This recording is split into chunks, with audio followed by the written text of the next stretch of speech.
Ladies and gentlemen, dear shareholders, welcome to the 2026 Annual General Meeting of the Vivendi Group. Thank you, of course, for being here this morning, and I'd also like to greet those who are following us online.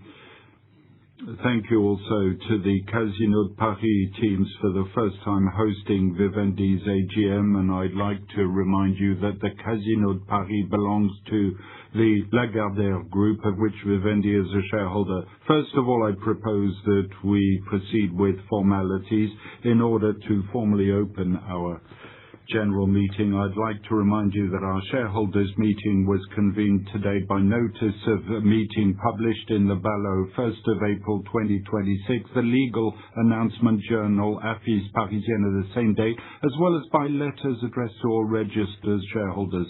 On the desk of the meeting over there on stage, there are the documents that have been available to shareholders in the forms and within the time limits prescribed by law. I'd like to remind you your assembly is called upon to vote on the following agenda. Firstly, the approval of the reports and accounts for FY 2025, setting of the dividend, approval of the statutory auditor's report on regulated agreements, approval of elements of 25-26 remuneration of corporate officers, renewal of Madame Maud Fontois, and the ratification co-optation of Mr. Bernard Rostat as members of the Supervisory Board. Authorizations relating to share buybacks and cancellation, as well as delegations relating to capital increases reserved for employees. And lastly, bringing the Articles of Association into line with the new legislative regulatory provision relating to decision-making by written consultation of the board in terms of conditions for participating in AGMs. The provisional quorum stands at 69.56%. The AGM is therefore regularly constituted. I see shareholders still arriving, and the final quorum will be decided by Frederick before we vote. For the formation of the Bureau, I'm very pleased to welcome Madame Keen Menin, representing companies Bolloré SE and Compagnie de l'Audet, Madame Florence Drion, representing the Vivendi Employee Mutual Fund, our main shareholders present, who've agreed to act as scrutineers. Very good. I propose to the meeting, as I do every year, to appoint Mr. Frédéric Crépin, here present, as secretary to the meeting. Maître Denis Calipe and Philippe Audran Baillies have checked the signing in operations, will oversee smooth running of votes. Present at my side like last year, Arnaud Puyfontaine, Chairman of the Management Board, Céline Merberal, Frédéric Crépin, and François Larose, all three members of the Management Board, fully constituted. The Assembly is therefore officially open. Dear shareholders, first of all, I'd like you to spare a thought for Mr. Philippe Labro, who was elected a member of Vivendi's board at the last AGM and who passed away sadly on June 4th. Philippe Labro, a great figure in culture and journalism, and we pay tribute to his memory today with a great deal of emotion and gratitude. Following his passing, the board co-opted Mr. Bernard Rostat to succeed him, and subject to the ratification of this co-optation today, Bernard Rostat will put his experience as an executive at the service of the board by chairing the Governance, Appointments and Remuneration Committee, as well as serving as vice chair and independent lead member.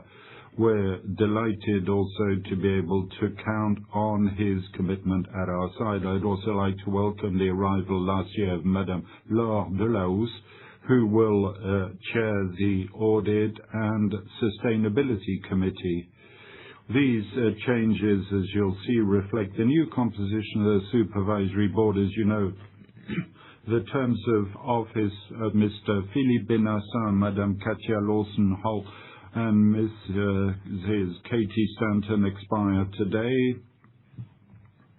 All three joined the board 12 years ago and chose not to seek the renewal of your mandate for reasons of independence. So on behalf of the Supervisory Board and Vivendi shareholders, I'd like to warmly thank the three of you for your contribution over the past 3 years. Thank you very much.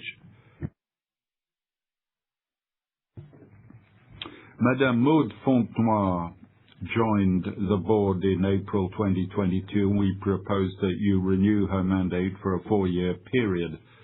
Subject to your approval, the board will number 6 members with Laurent Dassault and Sandrine Le Bihan, whom I'd like to greet.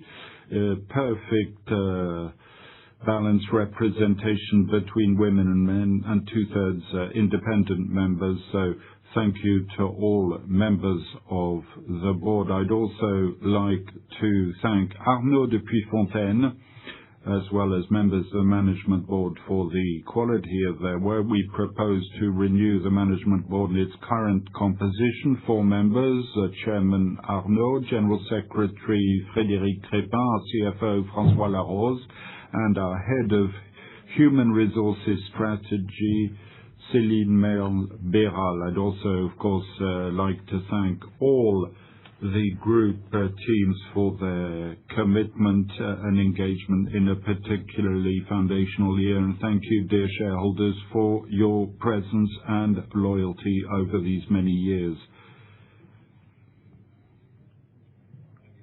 2025 was clearly a pivotal year for Vivendi, the first full financial year since the group's split. Full financial year in its new configuration. Vivendi is now a group refocused on its industrial assets and financial holdings, Gameloft, UMG, Banijay Group, Lagardère, Media for Europe, MFE, and Prisa. This refocusing was accompanied by clear decision, the sale of our stakes in Telecom Italia team, the telco operator to Poste Italiane, which wanted to strengthen its position in the capital, as well as its sale of the stake in Telefonica. We decided to exit telecommunications to focus fully on our core business. Our strategy is clear and straightforward: discipline, selectivity, and long-term value creation, and Arnaud de Puyfontaine will return to that in a few moments. The disposals have significantly strengthened our financial structure. In parallel, we've adapted our organization and continued our cost-cutting efforts to better align with our new scope in a market that remains volatile. The value of this transformation is not yet fully reflected, but our course is clear and we're confident in future value creation. The year 2025 was also marked by ongoing procedure on the issue of Bolloré Group's control of Vivendi and the possible implementation of a buyout offer for Vivendi on November 28, 2025. The Court of Cassation held that control had not been established, referred the case to the Court of Appeal. We're waiting for the decision of said Court of Appeal by next summer.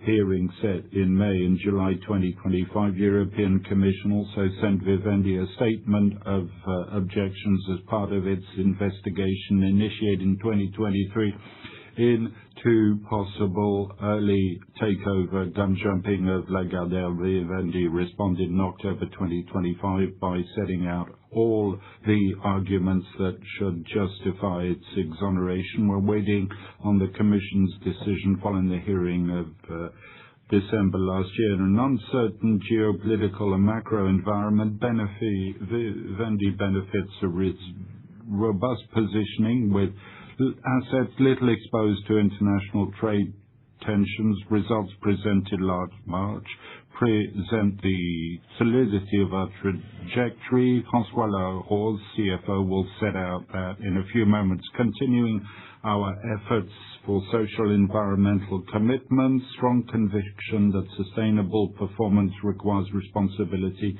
Céline Merle-Béral will return to that. The year 2026 is opening under the sign of consolidation and development. True to its identity, Vivendi intends to fully leverage the profound transformations of our industries driven by digital and AI. In this context, one thing doesn't change: the value of content, their quality, their authenticity and responsibility are more than ever crucial. And that is where the difference lies. That is where trust is built. We're addressing this new stage with confidence, driven by the quality of our assets, expertise, and commitments of our team. The rest of our story remains to be written. We have all the assets to build it. I'd now like to give the floor to Arnaud de Puyfontaine, Chairman of the Management Board, and thank you for your attention. Merci, cher Yannick, thank you very much. Ladies and gentlemen, shareholders, 2025 for Vivendi was a year of transition. After the historic split back in December 2024, which saw Canal+, Havas, Louis Hachette Group become each independent, each listed on their own respective markets, we've since turned the page from one chapter moving into a new one. This new chapter is smaller, it's much more readily accessible for people, it's more ambitious. This is a chapter built upon a number of key stakes, strategic holdings in content, media, and entertainment. First, UMG, Universal Music Group. We have 9.9% of overall stakes, and it's been in the press recently after the announcement of a non-binding offer by Pershing Square. There you have the global content production and distribution group, Banijay. We have a 19.1% stake. European Television Group, Media for Europe, formerly Mediaset, with a 15.9% stake. And the Spanish group, Prisa, with a stake of 11.2%. Vivendi also holds a stake in publishing and travel retail with Lagardère, and another in the press sector with Prisma Group, both with a stake of around 14%. In addition to these holdings, there are 200% owned operating assets, Gameloft and V Collection, and I will talk about them in just a moment. This is a set of assets that are united by one singular conviction: quality content in a world saturated with information, news, transformed by AI. This is, for us, a considerable competitive advantage. As of December 31st, 2025, the value of our portfolio amounts to 5.532 billion euros, including Gameloft and various treasury shares. The overall value of the portfolio reached 5.87 billion euros. In financial terms, the year was one under control. We finalized our withdrawal from telecommunications, a sector which is now far from our core business, with the stake in TIM, Telecom Italia, sold to Poste Italiane under good conditions in a two-stage divestment, and we also sold our entire stake in Telefonica. These operations have meant we could significantly reduce our debt level, which now stands at 1.5 billion euros as of 31st of December 2025, compared to 2.57 billion euros at the end of 2024. That is a reduction of over 1 billion euros in just 1 year. At the same time, we continued to streamline costs at head office so that we could adapt it to the new business scope. We concluded a collective contractual termination agreement that covers about 60 positions within our holding company. Well, now I'd like to quickly say a few words about Gameloft before its CEO, Alexandre de Rochefort, presents the more specific results. Gameloft is steadily and successfully pursuing its own transformation. From a business historically focused on mobile video games, the group is now expanding its business footprint into PC, console, and subscription platforms, in line with major trends in cloud gaming and streaming. The global video game market represents nearly $190 billion. GameBody, within that space, embodies Vivendi's ability to provide long-term support to a high-potential creative asset. Alexandre will give you the full measure of what has been accomplished over the past year and what remains to be done. At the beginning of the month, we finalized acquisitions for Prisma Media's luxury division, which, now incorporated into Vivendi, gives rise to a new subsidiary, a new sector for us called V Collection. V Collection brings together exceptional premium brands. First and foremost, the oldest fashion magazine, Harper's Bazaar, created back in 1867. In addition to that, you have Côté Maison, Idiate, Milk, The Good Life. 5 brands, each brand embodying within their respective spaces editorial stringency, which is much sought after both by advertisers and readers alike. The luxury is a sector that responds to its own goings within long-term frameworks. Harper's Bazaar in France has demonstrated in just 3 years, thanks to the talent of its editor-in-chief, Oliver Lalanne, and all of his teams, they have shored up a leading position. It's a drive that V Collection intends to build upon to become the key reference, the benchmark for luxury media and cultural content in France and internationally by capitalizing in particular on our privileged links with the Hearst Group, the Hearst Corporation, as we have already begun to do with the Harper's Bazaar brand. To steer this project forward, we've entrusted management of V Collection to Clément Pelletier, who, with background in media and publishing, will have to lead this project with all the ambition and rigor it deserves. Now, let's quickly see.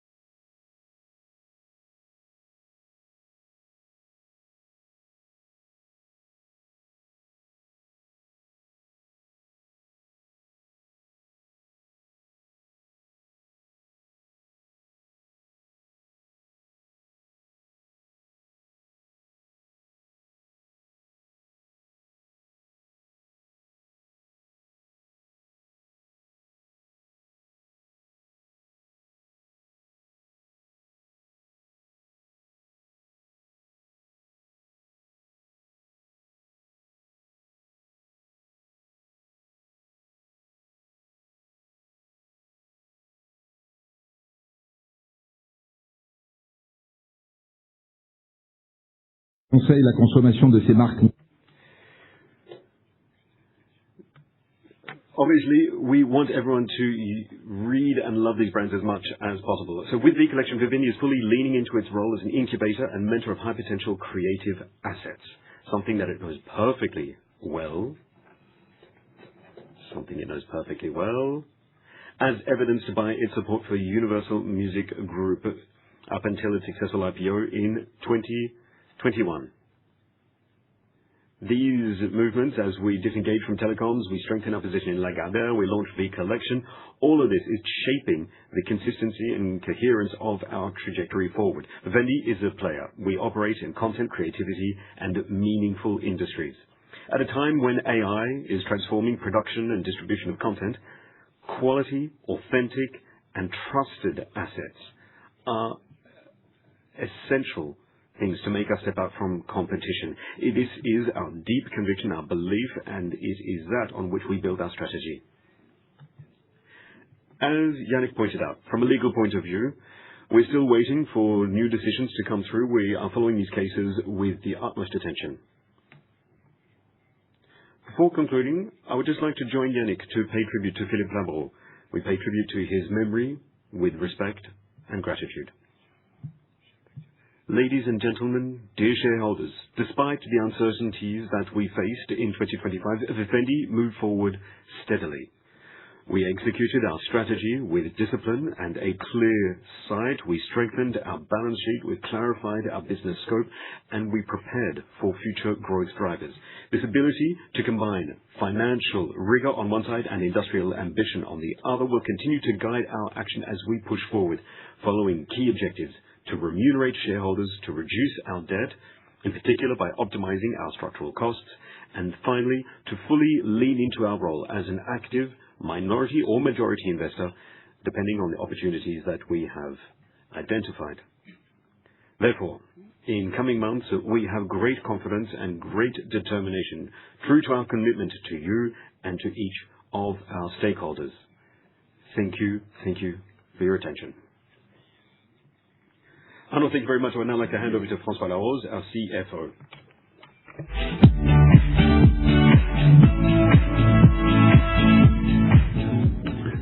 Bonjour à tous.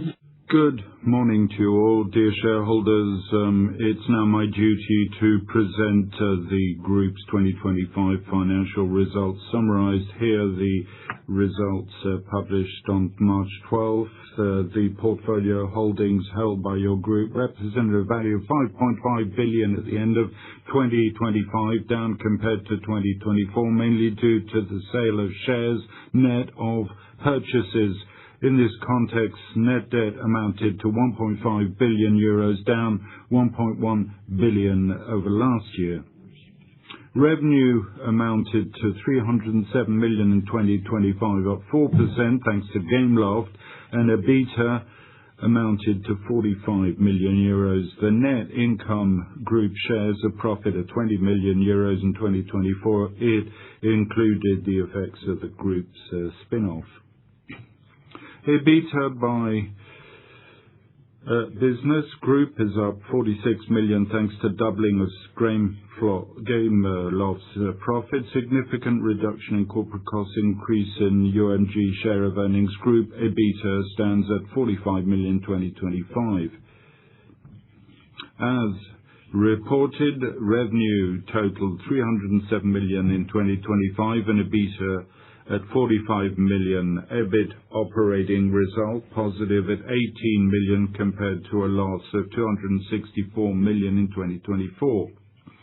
The 2024 financial statements were impacted by the impairment of Gameloft's goodwill for 140 million euros, a settled agreement with institutional investors for 96 million euros. Income received from our financial investments, essentially the dividends received, offset the increase in the cost of financing after taking into account the net income of divested operations. Net income group share shows a profit of 20 million compared to a loss of 6 billion in 2024, which included the accounting consequences of the demerger. Portfolio of listed investments that Arnaud has just discussed represented a value of 5.5 billion euros at the share price of December 31st, 2025. As previously indicated, the main movements in our portfolio of listed investments came from the sale of TIM and Telefónica shares for 1.35 billion euros. The purchases in Lagardère shares for 296 million are mainly related to the exercise of Lagardère transfer rights subscribed by certain shareholders during Vivendi's public offer in 2022. The group, moreover, received 155 million in dividends in 2025 from its listed shareholdings. Let's look at the performance of our unlisted asset, Gameloft, which is 100% owned by Vivendi. 2025 Gameloft achieved revenue of 303 million euros, up 4%, driven by the expansion of PC console platform. Revenue represented 47% of revenue as compared to 42% in 2024. EBITDA for 2025 came in at 15 million as compared to 8 million at December 31st, 2024. Continued improvement of profitability is due to the growth in activity driven by the successor of Disney Dreamlight Valley and the positive effects of cost reduction plans implemented, closure of several studios and more selected investments, particularly in marketing. Let's now spend a few moments on the evolving financial debt. Net financial debt decreased from 2.6 billion at the end of 2024 to 1.5 billion at the end of 2025. The notable elements that mark the change in the group's financial debt are mainly, as we said, the sale of our stakes in TIM and Telefónica for 1.35 billion euros, sale of GVA shares to Canal+ for 66 million, and acquisition of Lagardère shares for 296 million euros, mainly related to sale rights granted in 2022. Lastly, partial repayment of the loan granted to Lagardère for 50 million euros. Consequently, our financial position remains very strong, with 4.7 billion in equity at end of December last year, as against 4.6 billion at the end of 2024. Net financial debt of 1.5 billion euros and a portfolio of listed securities valued at 5.5 billion at December 31st, 2025. A few words now on Vivendi's corporate results. Loss is of 92 million compared to a loss of 229 million in 2024. Reflects the strong reduction in corporate costs in 2025. In 2024, it included the cost generated by the implementation of the merger. That's 80 million. Financial result was income of 527 million, includes dividends received for 158 million. Including UMG 95 million, but also the positive impact of disposal of TIM and GVA shares for a total of 490 million euros. In total, Vivendi's net income is a profit of 446 million euros. Turning now to the appropriation of profits, it's proposed that you approve resolution number 4, i.e. the payment in cash in respect of 2025, an ordinary dividend, 40 million euros or 4 cents per share, to be deducted from the profit for the year. If approved, this dividend will be paid out as of 24th of April 2026, with the next dividend date set at 22nd of April 2026. A few words now regarding Q1 financial information reported this morning before market opening. Firstly, listed investments as of March 31st, 2026. It stands at 4.4 billion euros, down more than 1 billion compared to the end of December 2025. This decline is attributable to the decline in UMG and MFE share prices. Nevertheless, given the recent evolution of our equity securities, in particular UMG, MFE, risen sharply over the past few, we remind you, amount of our portfolio at April 20, last night, amounted to 5.2 billion euros, close to that of December 31st, 2025. In Q1 2026, revenue amounts to 69 million euros, up 1.3%, compared with Q1 2025, a constant scope and exchange rate. This figures reflects the activity of Gameloft, which in the challenging environment for the video game industry is performing well, with continued growth of the PC console segment, which now represents 51% of revenue as compared to 49% for the mobile segment. As a reminder, on March 31st, 2026, Vivendi acquired the luxury division of Prisma, which now bears the name V Collection, described by Arnaud. It's as of Q2 2026 that V Collection will contribute to the consolidated revenue of Vivendi. Furthermore, Vivendi concomitantly acquired a stake of 13.58% in Prisma Group, the holding company of Prisma Media, as part of a capital increase in cash. Finally, let me remind you that January 12, 2026, as part of our initiatives to reduce our corporate costs, Vivendi initiated an information consultation procedure with employee representatives as part of the implementation of a collective contractual termination at group's headquarters. 18th of March, an agreement was signed with the trade unions, validated by the Driettes on April 2nd for implementation as of the 1st of June 2026. Ladies and gentlemen, dear shareholders, thank you for your attention. François, thank you very much. We're now going to hear from Céline Merberal.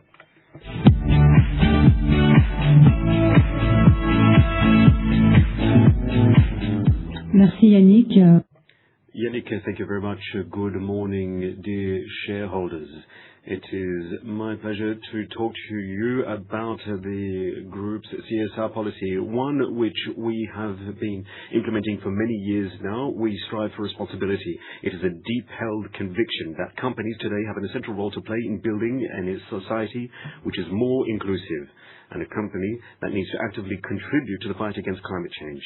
But on top of that, we operate within a highly strict framework. Since the demerger and its entity, the SBF 120, Vivendi has been operating in a regulatory environment that reinforces expectations in terms of extra financial performance.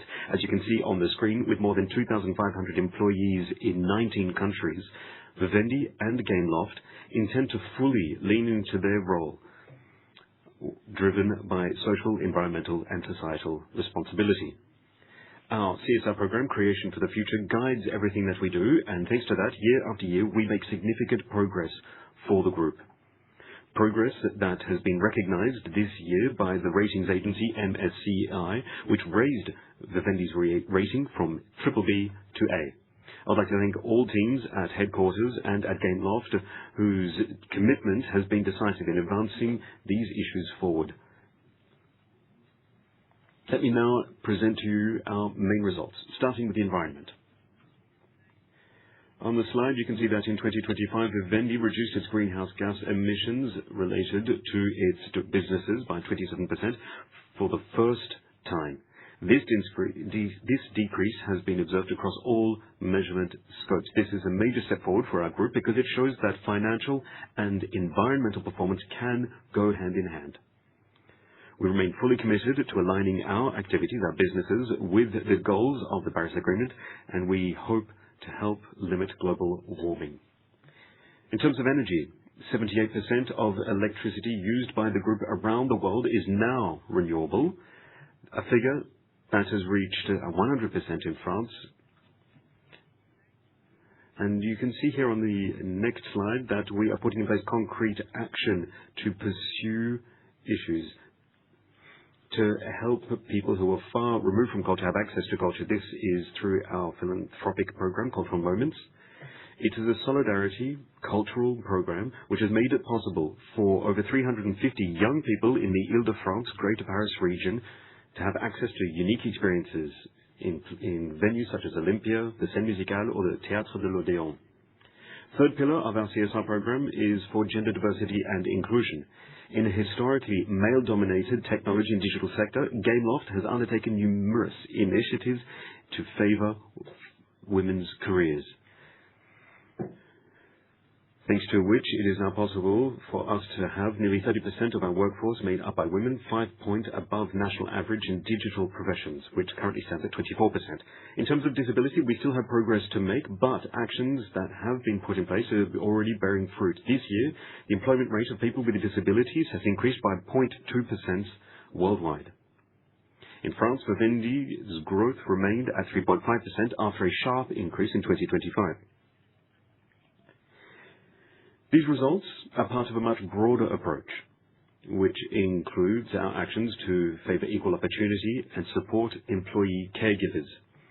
They testify to our determination to make concrete progress on these issues, which are the heart of key transformations in the world of work. This brings me to another major issue, AI. AI is a major transformation that we are seeing in the workplace. It is having a profound impact on all of our professions. But more than just a tool, AI is reshaping the way we create, produce, and work. In this context, our ambition is clear. We need to have AI as a key driver for performance and transformation. This implies going far beyond just acculturation. We need to help our employees quickly learn new skills so that they are ready not just to use these new technologies, but to also fully incorporate them into their day-to-day practices and skill sets. We have already been heading forward in this bent for the past few years. We have encouraged teams to experiment through projects, tests, pilots, in order to develop a concrete understanding of how we can use this technology. We've now taken a new step forward by deploying large-scale training programs for AI for all Vivendi and Gameloft employees. To date, More than 40% of employees have been trained. That means we have put in place more than 1,400 hours of training, covering a wide spectrum from early users to the most advanced technical users, always depending on the needs of our various business lines. Our goal now is to accelerate further, generalize skills, structure the deployment, bring out a new generation of talent who can take full advantage of AI. AI for us is not just an opportunity, it is a determining factor in our future competitiveness, and it is one to help us stand out from the crowd. Thank you very much. Thank you, Céline. Now we can move on to the work of our Audit and Sustainability Committee. For that, I am pleased to invite to stage Katia Lawson-Hall.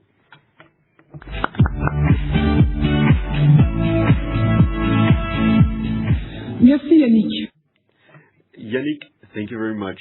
Good morning, everyone. As a member of the Supervisory Board and Chair of Vivendi's Audit and Sustainability Committee, I am pleased to present to you today our committee's report here at the 2026 AGM. The AGM marks the end of my duties as Chair of the Audit and Sustainability Committee. It is therefore with a specific level of emotion that I speak to you today. 2025 was the first full business year for the group in its new scope, following the spin-off end of 2024. A pivotal year during which the group continued transformation, particularly with Gameloft and a portfolio of leading financial assets, while teams maintained solid operations at head office and solid governance, two key factors that have always characterized Vivendi. Given this backdrop, the Audit and Sustainability Committee continued its work with a keen eye, ensuring quality control over the group's activities for both financial and non-financial information. During its 3 sessions in 2025, held again in presence of our statutory auditors, the committee looked at quite closely the financial statements for the year, the budget, the evolving financial asset portfolio, and work carried out by internal audit teams. The committee also focused on key risks to which Vivendi was exposed, be it financial, legal, tax, operational issues at Gameloft, or also compliance issues. In particular, we kept a close eye on ongoing litigation, we looked at operational internal control systems, and we also kept a close eye on developments in compliance and insurance. In terms of sustainability, 2025 was the second year that Vivendi complied with the non-financial reporting requirements of the CSRD directive, particularly with regard to the reduction of carbon footprint. The committee also paid close attention to progress at head office and also within its operational divisions. Finally, in line with the transformation that is currently underway, the Audit and Sustainability Committee will pay particular attention in 2026 to regulatory developments for non-financial matters. This is following the European Sustainability Omnibus that was adopted at the end of 2025. Again, in this backdrop, Vivendi may no longer fall within the scope of the CSRD. This is a point that the committee will follow closely. I would like to warmly thank all of Vivendi's teams for quality information and quality work that they presented throughout the year. And I'd like to thank you for your attention. Katia, thank you very much. Thank you for such fine work over the past 12 years as an independent member of the Supervisory Board and Chair of Vivendi's Audit and Sustainability Committee. Thank you very much, Katia. We can now move on to our statutory auditors, presided by Mr. Jean-François Baloteau. Merci, Monsieur le Président.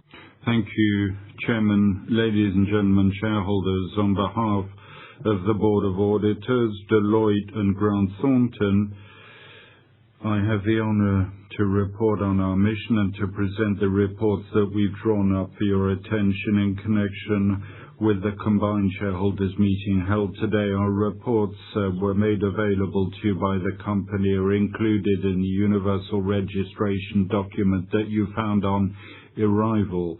I propose, therefore, that in accordance with the practice of this meeting, to summarize the terms of these reports, starting with those relating to the annual and consolidated financial statements in accordance with our standards of professional practice.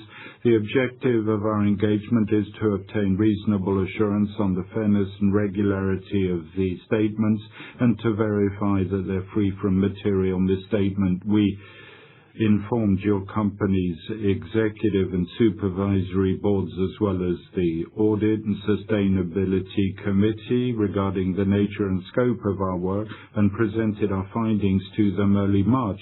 Our reports, which appear respectively on pages 309 and 236 of the 2025 URD, include our conclusions on the one hand, the annual financial statements drawn up in accordance with French accounting principle, on the other, consolidated financial statements prepared in accordance with IFRS as adopted by the European Union as required by applicable regulations. We have expressed an unqualified opinion both on the annual and consolidated financial statements of your company.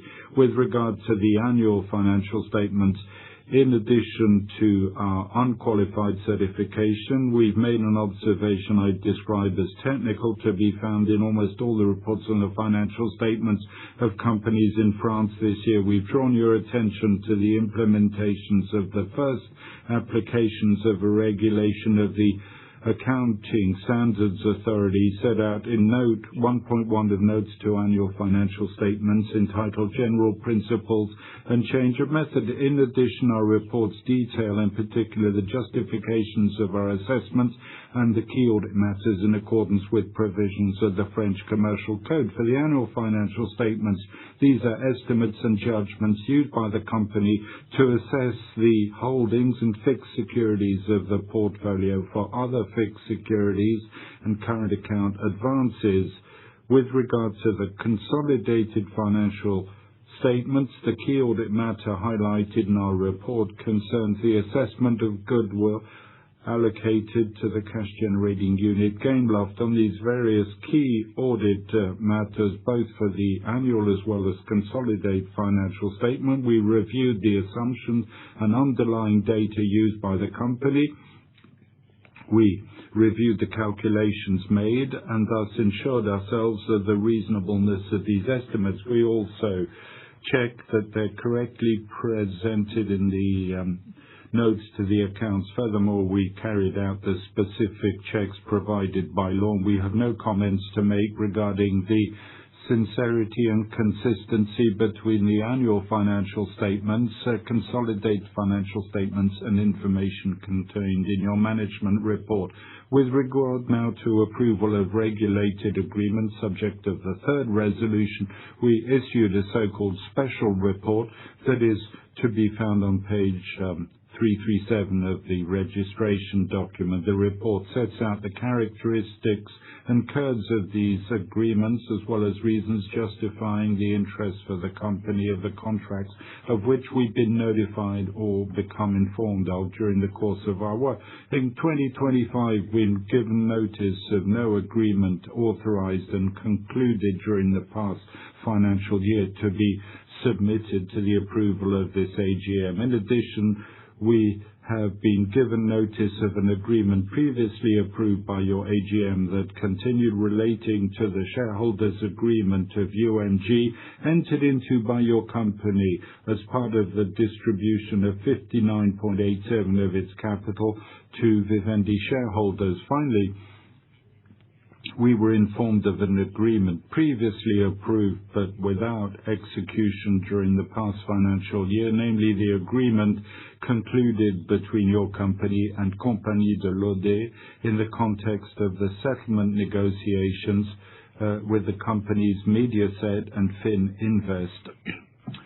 To conclude on the various reports we've issued, your AGM is being held today in extraordinary form so that you can vote on several transactions on the capital of your company. As such, we've drawn up 3 reports. The first, relating to the 17th resolution, concerns a delegation of power to the management board to reduce the company's share capital by cancelling purchase shares up to a 10% limit of its share capital for a period of 24 months.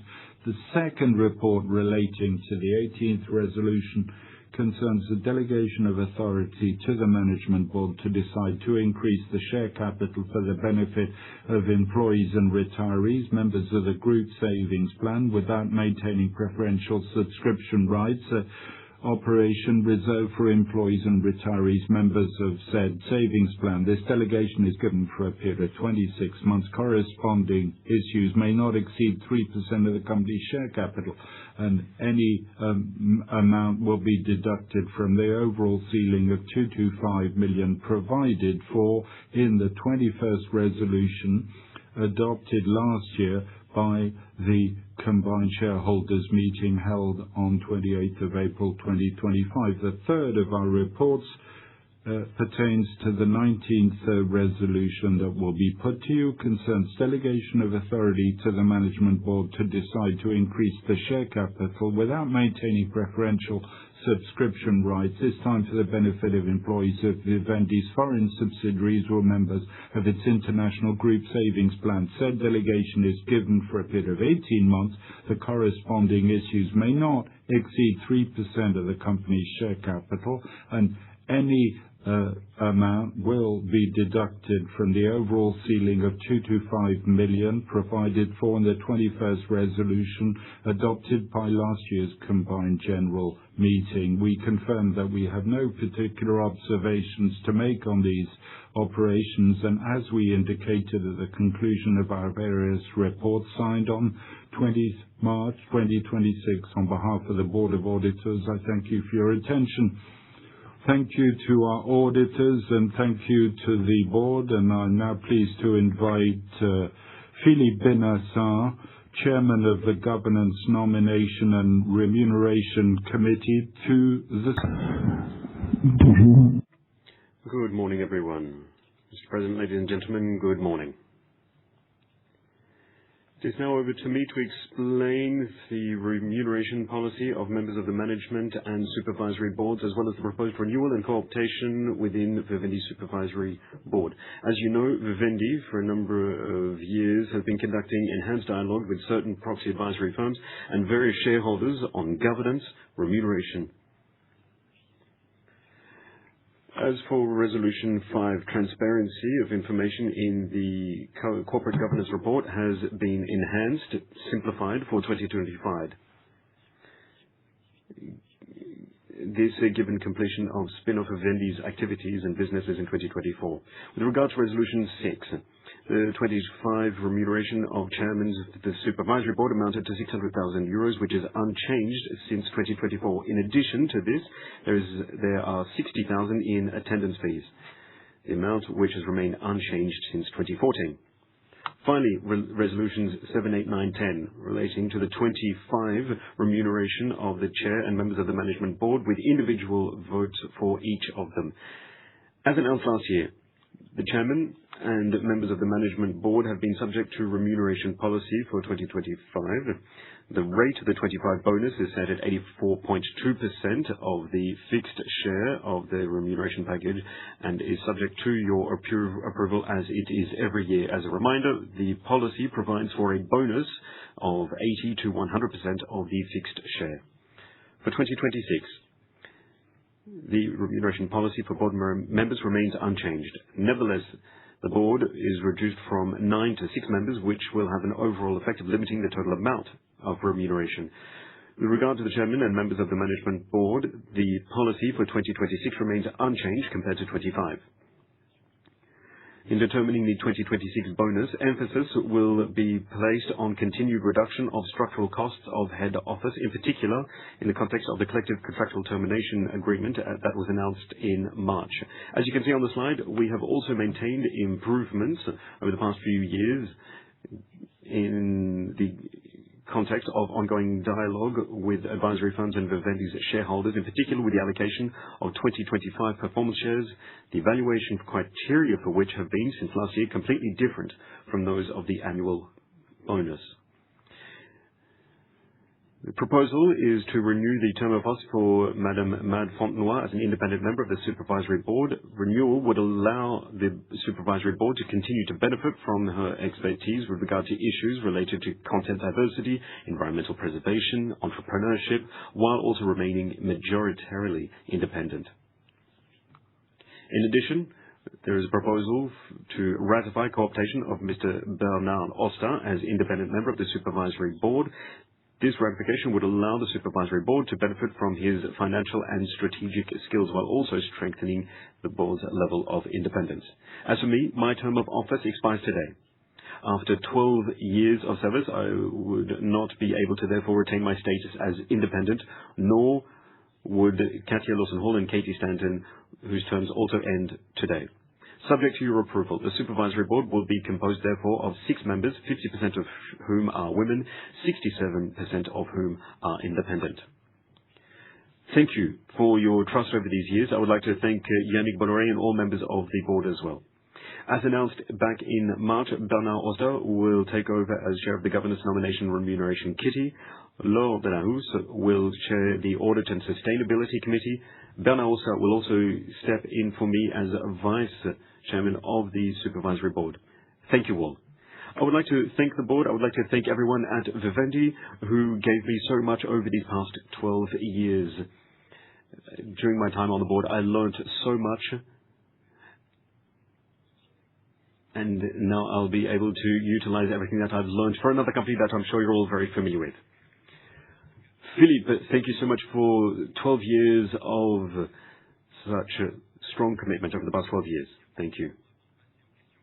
We are now going to move on to a Q&A session, and for that, before we do that, I'm going to ask Alexandre de Rochefort to introduce you all to Gameloft.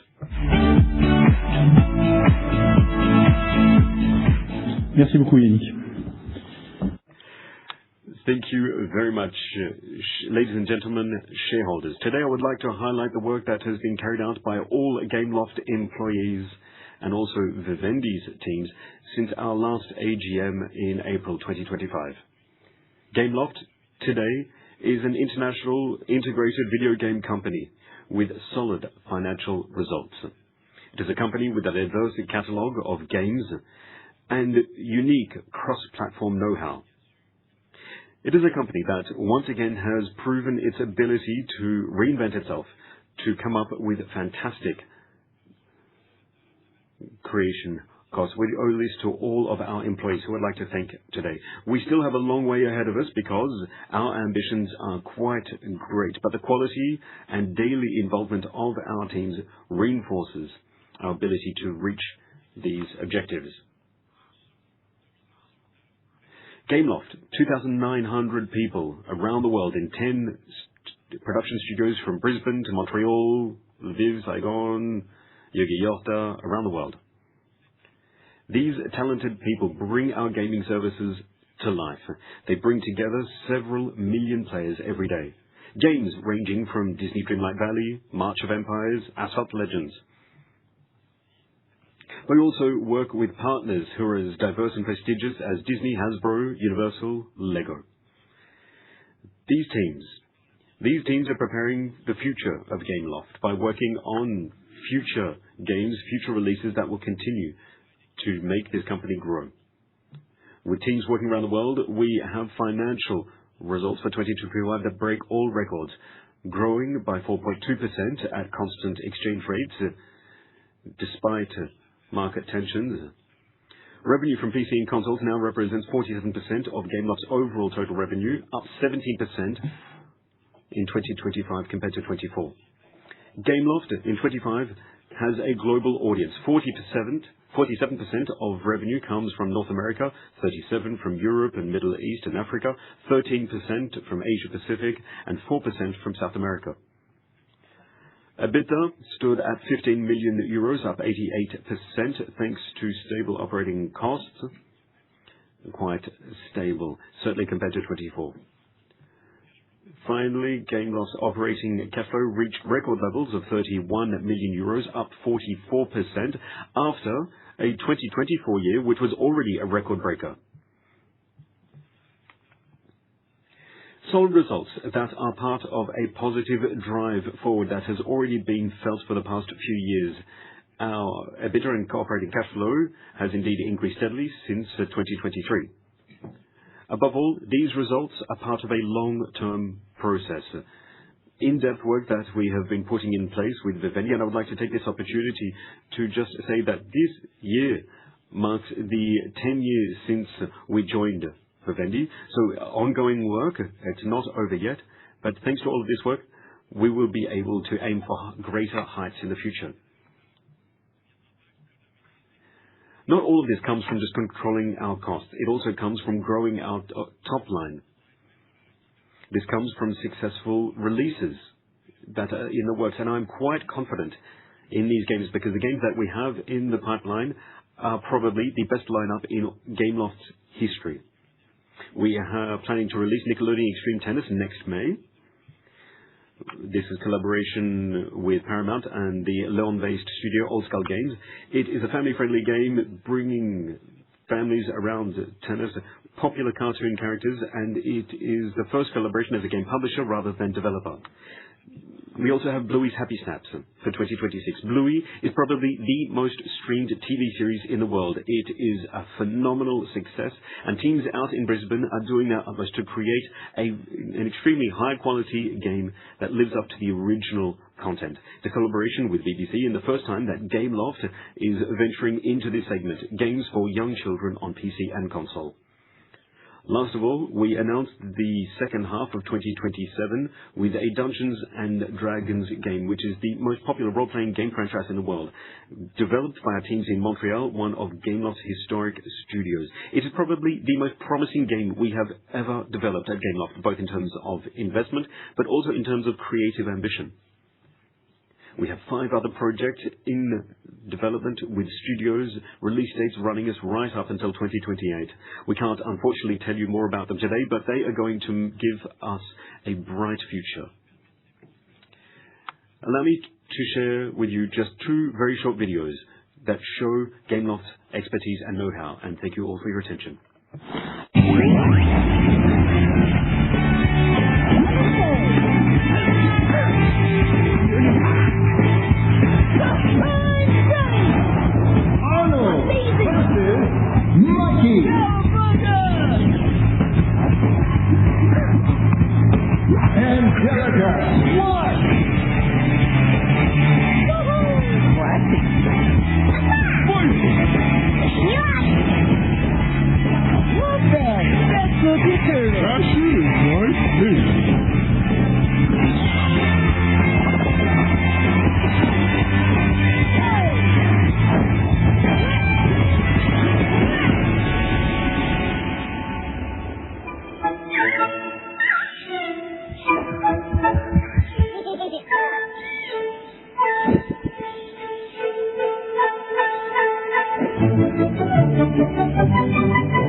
Thank you very much, Alexander, for that present, and happy anniversary, Vivendi. I remember Gameloft joining Vivendi 10 years ago, as it was yesterday. 47% of revenue generated on PC console. It was 0. Gameloft was only on mobiles. Wish the very best to the 2 games we've just seen. So, dear shareholders, I now propose that we move to the question and answer section before the vote on resolutions. Frederick, over to you with the written questions. Thank you, Yannick. So indeed, we've received this year 2 sets of written questions from 2 shareholders, Mr. Hervé Lerouzic and Whitebox Advisors LLC. These questions relate to the evolution of Vivendi SE shares and securities resulting from the spin-offs, as well as the advisability of launching a share buyback program. Answers to these questions have been provided during the context of this AGM, but you'll find all these written questions online on our website in the general meeting section, and the details of the answers adopted by the management board in accordance with legal regulatory provision. Thank you, Frederick. We're now going to have questions from the hall. If we could have the house lights up, and as every year, let's start with the Vivendi Shareholders Committee present, who will answer the first question.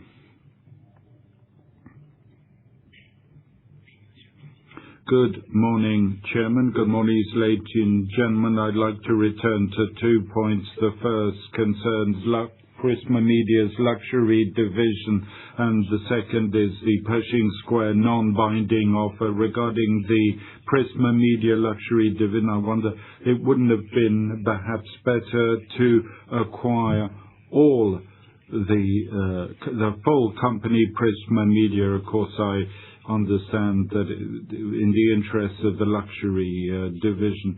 If I may continue, please do so. As regards now the Pershing Square offer, I'd be very interested in hearing your views on the viability of the transaction, about which I have few doubts. Thank you. Well, thank you very much, sir, for your 2 questions. I'll perhaps start by answering the second question, and then Arnaud will come in and answer the first. So on the offer/proposal that UMG received from Pershing Square, let me remind you that Vivendi, following the merger and the listing distribution of 9.91% of UMG, and I believe it's up to UMG to answer first, or at least the UMG board, to respond to what it thinks of this proposal. I don't quite know when the UMG board is scheduled, but I know that the Q1 results, the revenue will be presented on April 29, and their shareholders meeting is to be held on May 13 in Amsterdam. I know it because it's on the same day as the Havas general meeting, so we'll let UMG answer in the coming days and weeks regarding their opinion on this proposal. Arnaud, would you like to say a word of at least how Vivendi views the UMG results and its outlook? Thank you, Yannick. Universal Music Group, and we have a stake of some close on 10%. This is a company where we set high hopes in the ability to maintain its growth trajectory, and the results presented 1st of March. Revenue at constant scope were organically up by some 7%, if memory serves, and the paid streaming growth figures, the new business and margin improvement prospects are such that it's a business that is set to have a higher valuation short and midterm. That's for UMG. Thank you. And possibly answer the first question on the luxury division of Prisma. So 2 brief answers to that. The firstly, as I indicated earlier, it's a sector where we see growth, and Vivendi's role, which is that of investor in growth activities, is such that the luxury division today, V Collection, is fully aligned with this ambition that we have for your company. And why did we do a carve-out of the Prisma Media activity? Simply because there are activities and brands that have business models that are different from Atelier Loisirs or Femme Actuelle. It was under the same Prisma umbrella, but we concluded that in terms of the growth phase, there were two business models for advertising distribution, which were two separate different companies, consistent that this unit should join Vivendi so that we could write the next stage of its growth and development. Thank you, Arnaud.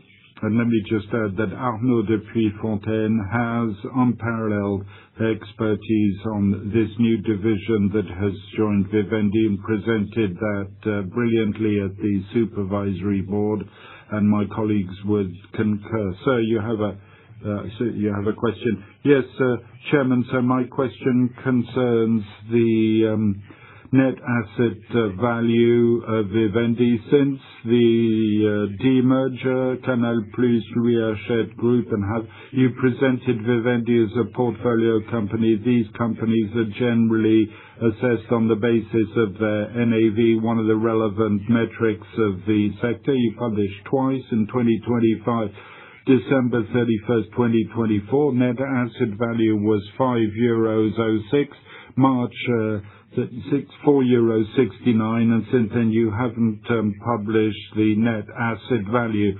Well, might you say we take the asset, we divide the debt, divide by the number of shares and find the net asset value. It's a bit more complicated. There are a number of items such as other assets that are difficult to assess for the retail shareholder. So instead of each of us taking our respective calculators, could you shed light on the NAV per share of Vivendi, the net asset value, and currently and quarterly going forward? Thank you. Well, thank you for your question. So Vivendi is, of course, a company that holds financial investments, but isn't just a portfolio company. We presented Gameloft. We have great ambitions.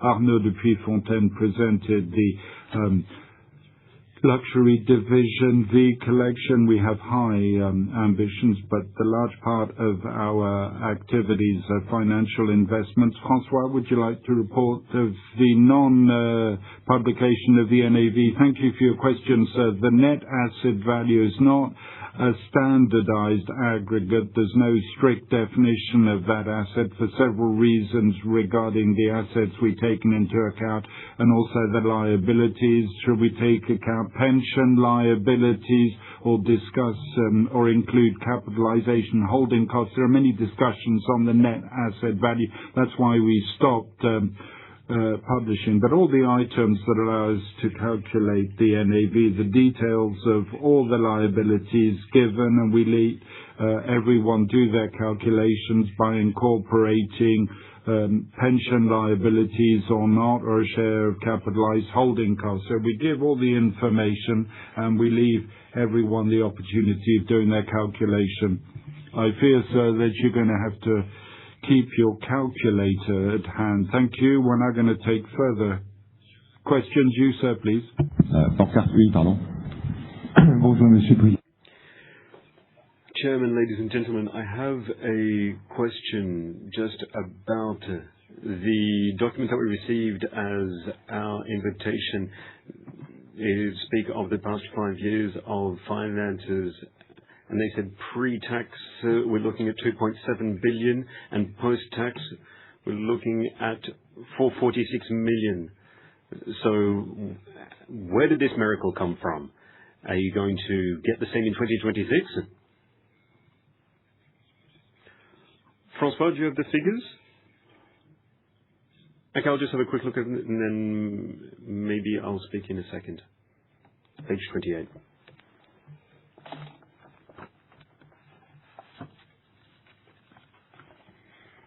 Well, maybe in the meantime, we'll get another question and then we'll come back to you in a second. So we have number 4, please.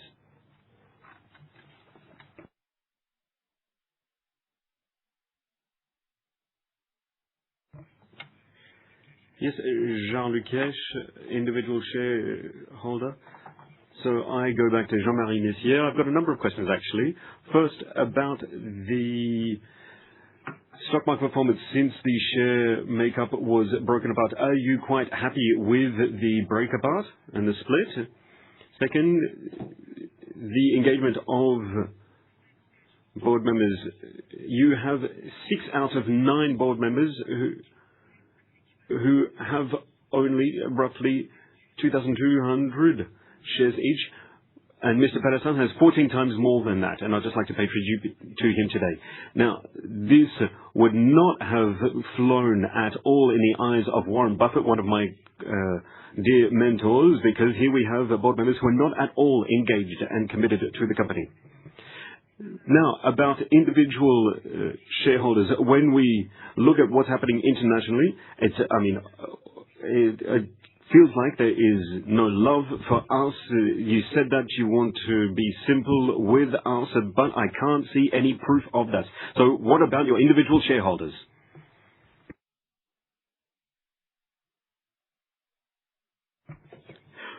Well, thank you very much for your questions. As to your second question about the supervisory board, all I can just say is that they are fully committed. Now, here, if we're talking about the number of shares at €2 each, maybe they could put some of their presence fees into, or attendance fees into shares. Sure, why not? But I can just pay tribute here today to their quite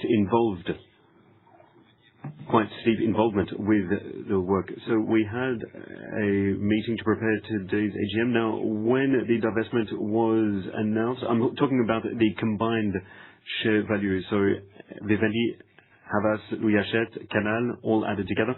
We're looking at 896 as of the 13th of December. And then 1 year later, so that was then it was 8.3 euros. So there was a bit of flow back, considerable, of like a lot of historical Vivendi shareholders who no longer wanted to have shares in those companies that were divested. So if we look at the combined share value, we're looking at 8.4 euros. So slightly up. Just to give you a bit more contextual information, first and foremost, there was a drop in AMG because it was at 2.24, then it was down a bit. Now, you saw that had an impact on Vivendi's share price. UMG is a considerable part of Vivendi's overall value because of it through our stake. And Eurostock Media, if you look at that, it is an industry which is doing quite okay. Now, if you look at the key 4 entities and their share values, Vivendi included, you can't really say that the divestment or the split has added or taken away really much value. If you look at our fundamentals, as we said, Vivendi, the board and our teams have done a fantastic job. The management board has done a fantastic job with considerable divestments in telecoms, restructuring, considerable restructuring, a strong deleveraging as well. So really, 2025 was a pivotal year. As I said in my introductory comments, it was a pivotal year for us. So Vivendi is now here to create value in the long term. Now, as for the other companies, part of that shift, now, it's not up to Vivendi today to comment really on that, but the 3 other companies are also registering some considerable performance. Havas, 2025, had a record-breaking year. Louis Hachette, good financials as well. I think also record-breaking for them, both for travel retail and Lagardère there as well. Their share price has gone up considerably since. Now, in 2025, I think there was a bit of a 10% increase, which could be reinvested. Again, that is doing very good in the advertising group. If you compare Havas with CPR, for example, they are doing very well. As for Canal+, their traditional scope of business is doing very well. With the acquisition of MultiChoice that went through, was finalized, that was a major milestone for them. Now, it was under Vivendi. Vivendi put in the initial investment for MultiChoice, and then Maxime Zayadas said that he was quite confident for the coming years, given MultiChoice and synergies that lie ahead. So again, the fundamentals are very solid. Now, as for the various stock markets, the only one that is abroad is Canal+, because for Havas and Louis Hachette, they're at Euronext. be it for an expo or Amsterdam. I mean, it's very easy for French shareholders to access that because it's pretty much the same whether you're on Amsterdam or the other European stock markets, Paris. Canal Plus, however, the main issue there is going to be finalize the multi-choice acquisition and to consolidate that in a dualistic way. So being present in London, Johannesburg, so Canal Plus will communicate on that more effectively with their own shareholder meeting. So ultimately they chose London for a number of reasons. And my personal alignment is to be with Vivendi shareholders because I am myself, my family are major shareholders in Vivendi, and my heart goes out to all shareholders here today and joining us online. Arnaud, do you have something you'd like to add? Yes, I agree with you. I also have admiration for Warren Buffett. He's an investor who has always showed that you need to invest considerably in the long term. And I would like to thank you for your long-term investment in Vivendi because from what I understand, you have been with us ever since the end of the 90s, back when we were first created in 1998. If I just may, I would like to talk about 2024 when the new team joined us, and from ever since the issue with the CAC 40, we have had some of the best performance over that time frame. So I think that our ability to create value remains the same. So we have the fundamentals which have taken us to where we currently stand. And given what we have just heard from Yannick Bolloré as to the operational performance of our various entities, we remain a management team. We have a management team that has a full faith, and we are going to continue creating value for all shareholders. Arnaud, thank you very much. Francois, were you able to find what you were looking for? Yes, on page 28 for the post-tax pre-amortization and provisions.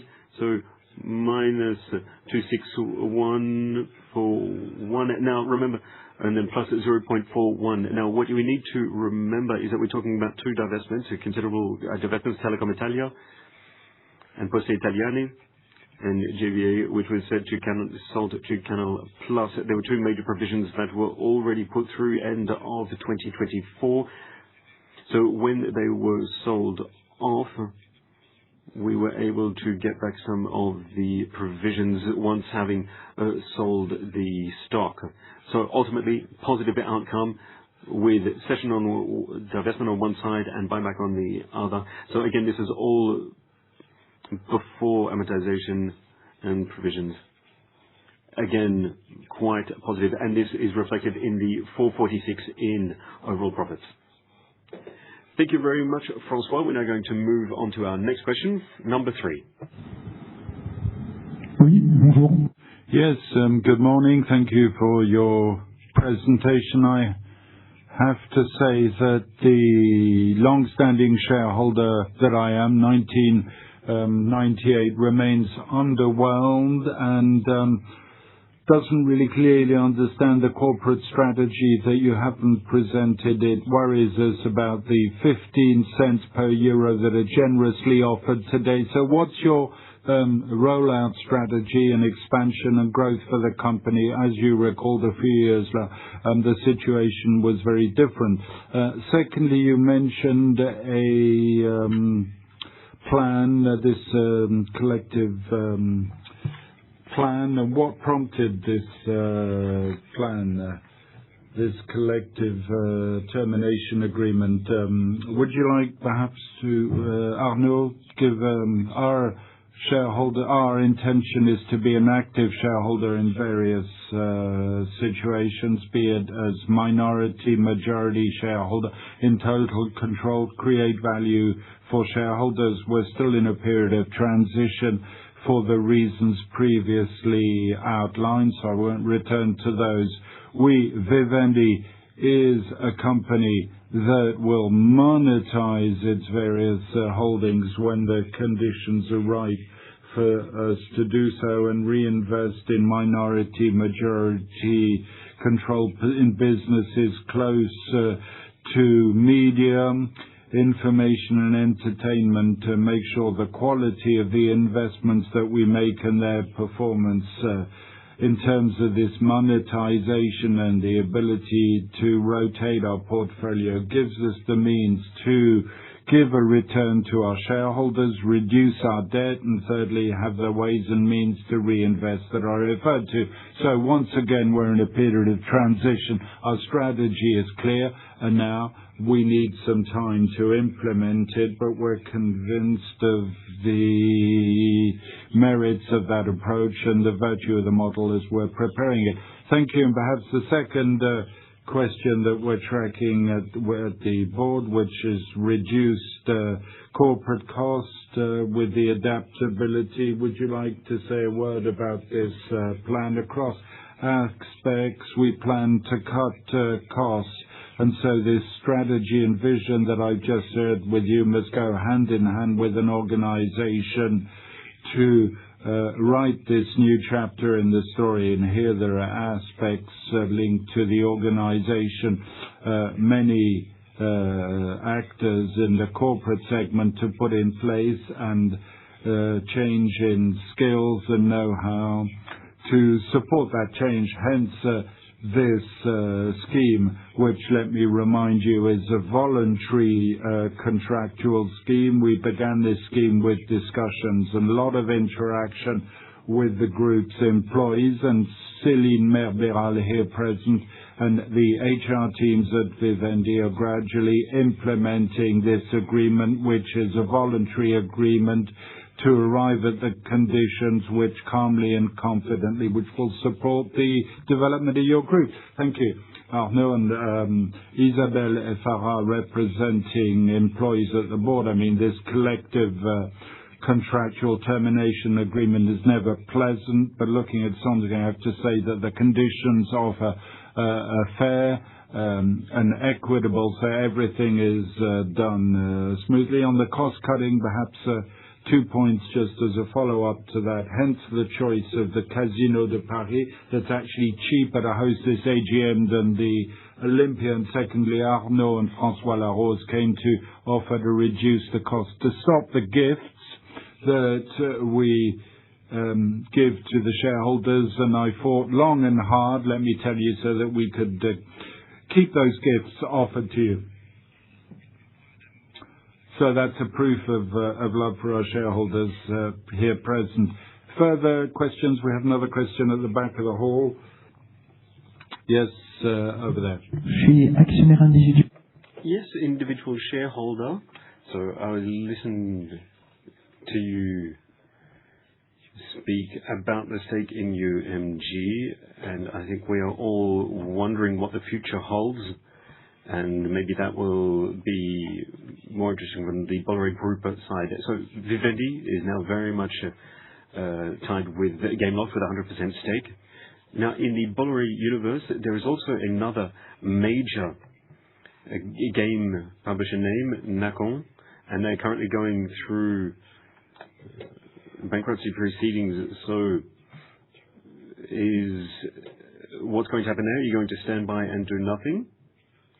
And there's another question just about, is Vivendi or Gameloft going to completely buy out all of that for their game development?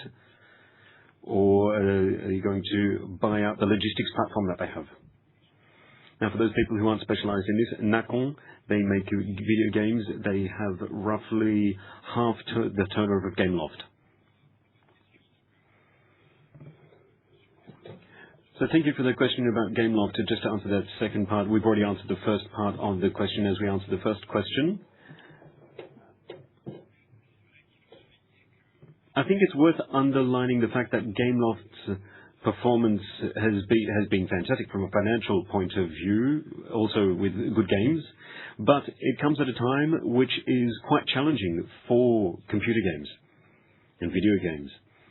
And other operators like Nacon or other names that we're quite familiar with at Vivendi, I'm sure they can speak to that. Arnaud, is there something you'd like to say to answer the question? Yes, thank you very much for your question. It is quite clear that given Gameloft's solid performance, this goes against the grain of what we're seeing elsewhere in the gaming industry. And that gives Vivendi's teams and Gameloft's teams to grow fast through acquisition. It's a possibility. And the current teams have been with Alexandre de Rochefort.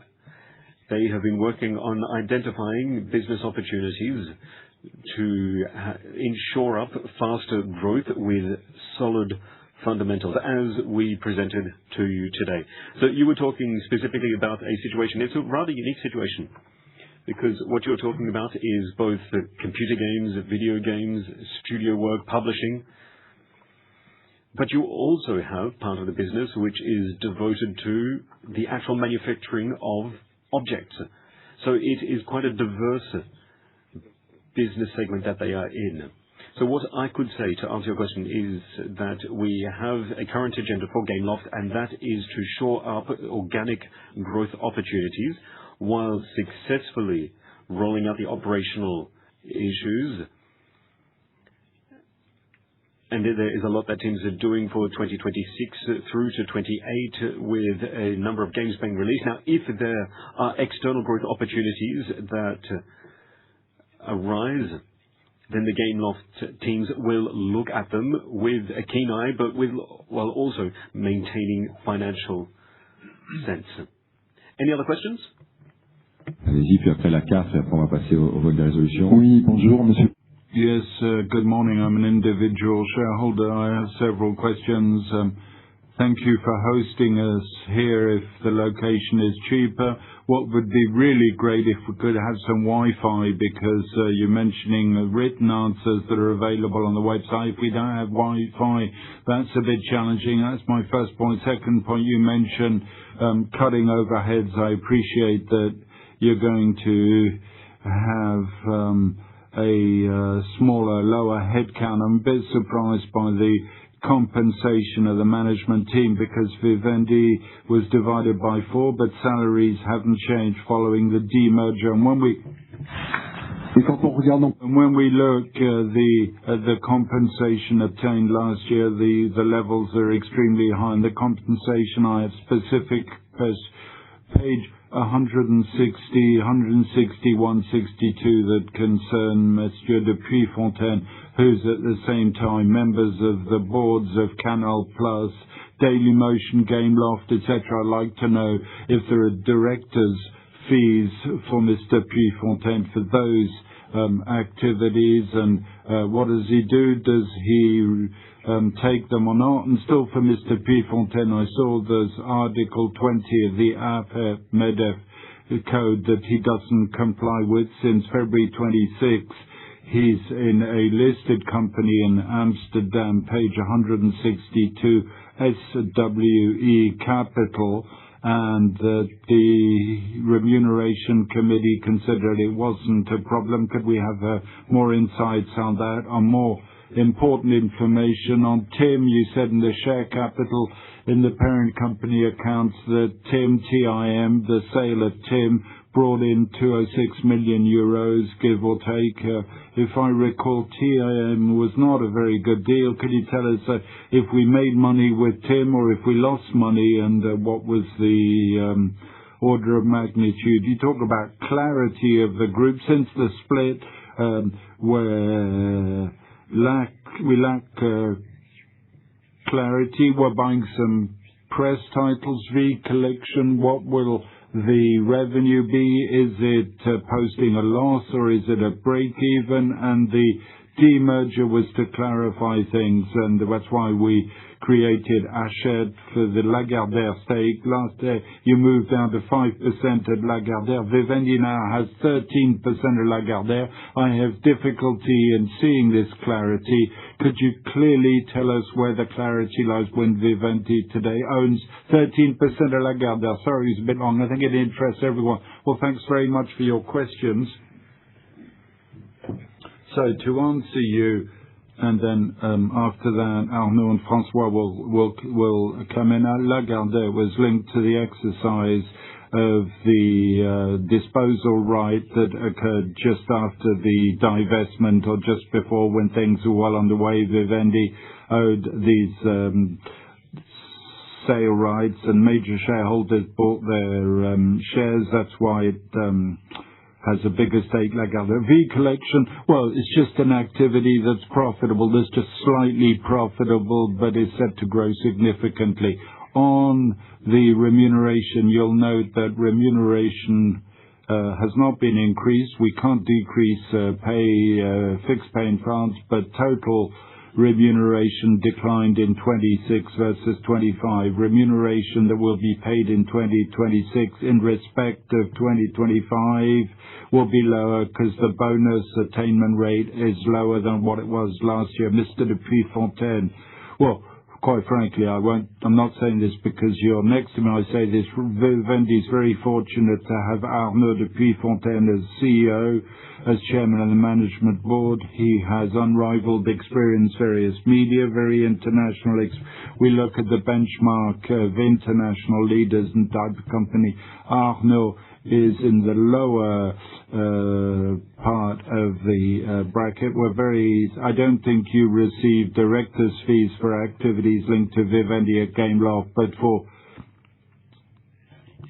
the split company, the directors also receive directors' fees. On the overboarding aspect of things, thanks to mention Arnaud de Puyfontaine, I'm also in the case. I'm also a board member of the other split companies. We considered back then that it was better for reasons of continuity, know-how, expertise in these businesses for Arnaud and I to continue to be directors as long as we can continue to do the job properly. It allows all stakeholders, particularly shareholders, to have a board that provides the greatest amount of expertise and experience in those companies.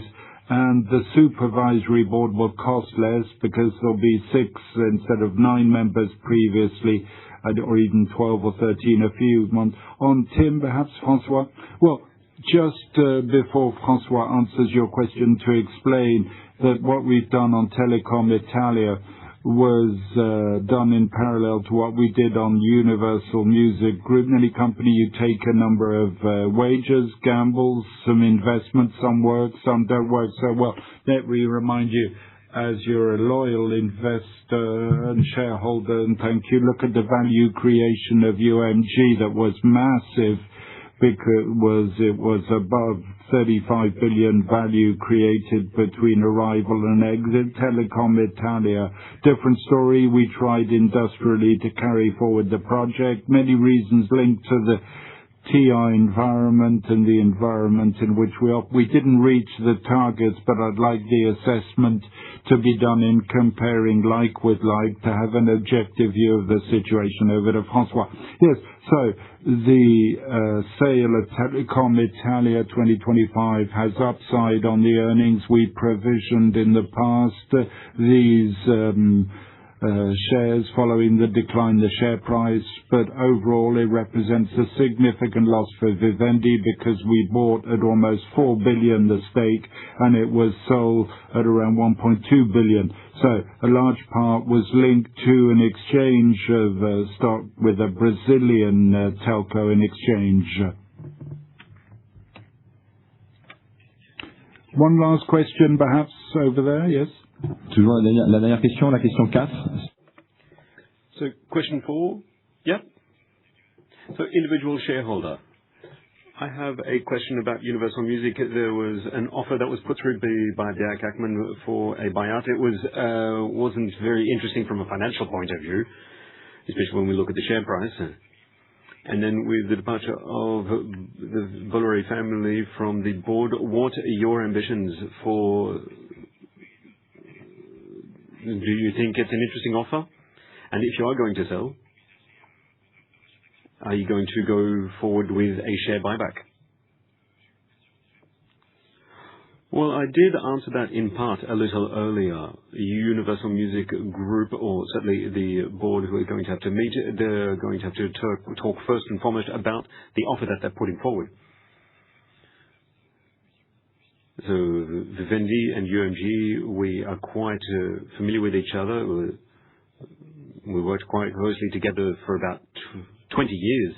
And then with the drastic drop of the music industry with music pirating, and then the rise again with streaming. So with Arnaud de Piefontaine, we believe in the financial future of UMG. But once again, I would just like to allow Universal Music Group an opportunity to speak. Now, I don't know if mid-May, when they have their own meeting, whether they will talk about that in greater detail, but I will leave it up to them. Thank you very much. That brings us now to the crucial moment of our shareholder meeting, voting resolutions. Frederic, over to you, and maybe if you would like to quickly go over the final quorum. Yes, so quorum is at 69.58%. So there are 22 resolutions put to vote, which have been put forward again by the board. As usual, there is an electronic voting system. We have the court bailiff who is here again to officially approve. You have 3 buttons: 1 for, 2 against, 3 abstain.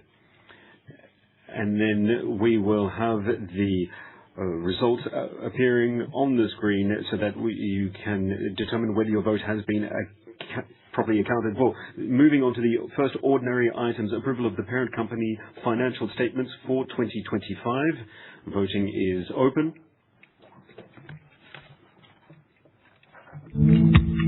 Voting is closed. The first resolution has been approved. Resolution number 2, approval of consolidated financial statements for fiscal year 25. Voting is open.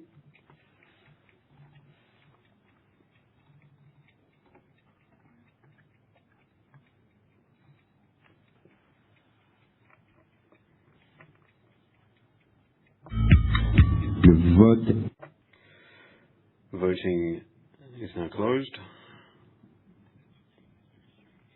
Second resolution was approved. Third resolution, approval of the statutory auditor's special report on regulated agreements. Voting is open. Voting is now closed. The fourth resolution has been adopted. Resolution number 5, approval of the information referred to in Article L22-10-9 of the French Code de Commerce as set out in the corporate governance report. Voting is open. No more voting. 12th resolution is approved. 13th resolution, approval of the compensation policy for members of the management board for FY 2026. Vote open. No more voting. 15th resolution is approved.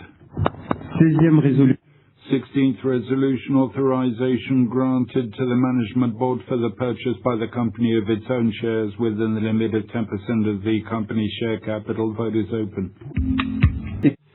No more voting. 16th resolution is approved. We now move to the extraordinary meeting with the 17th resolution, authorization granted to the management board to reduce the company's share capital by cancelling shares still within the limit of 10% of the share capital. Vote is open. No more voting. 17th resolution is approved. 18th resolution, delegation of authority to the management board to decide to increase the company's share capital in favor of employees, retirees, members of the group employee stock purchase plan with cancellation of preferential subscription rights. Please vote. Voting is closed. 18th resolution has been approved. Moving on to the 19th resolution, delegation of authority granted to the management board to increase the share capital in favor of employees of Vivendi's foreign subsidiaries who are members of the International Employee Stock Purchase Plan or for the purpose of implementing any equivalent mechanism with cancellation of shareholders' preferential subscription rights. Voting is open. Voting is over. The resolution passed. 20th resolution, amendment to Article 10-4 of the bylaws relating to decision-making by written consultation of the Supervisory Board. Voting is now open. Voting is over. The 20th resolution passed. 21st resolution, harmonization of Article 16-4 of the bylaws with new regulatory provisions relating to the procedures of participation in general shareholder meetings to take into account the new regulatory provisions. Voting is open. Voting is over. 22nd resolution has been approved. I would now like to remind you all that the final detailed results will be put online at the end of this meeting in just a few minutes. Thank you very much. Thank you, dear shareholders. All the resolutions have been adopted. Thank you for that. Before adjourning the meeting, I'd just like to thank all the teams that contributed to the smooth running of this AGM. My thanks to the Vivendi teams, Casino de Paris, Shortcut, and all those who took part in preparing this event. Thank you all, dear shareholders. Meeting is adjourned.